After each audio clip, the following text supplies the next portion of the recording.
Здравейте на всички, аз съм Foxconn и днес ще ви покажа как да запишете Windows на USB или Flash памет. За тази работа ще ви трябва и тази програмка Rufus.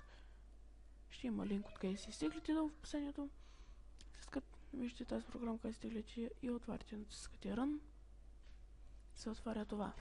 Аз ще включа моята флашка. Ето, моята флашка е включена.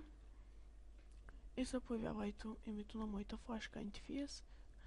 Значи името е окей. Избирате си флашката. Ето. После натискате ето тук и намирате вашия Windows.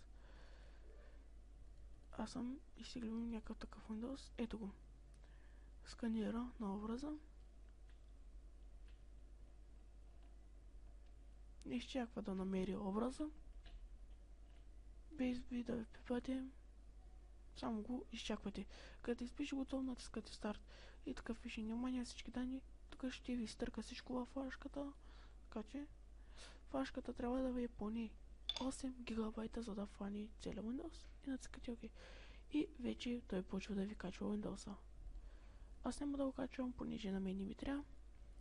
Смятам това да е урока. Надявам съм да съм ви помогнал. Това е много лесен, става за всеки Windows. И това беше от мен и чао!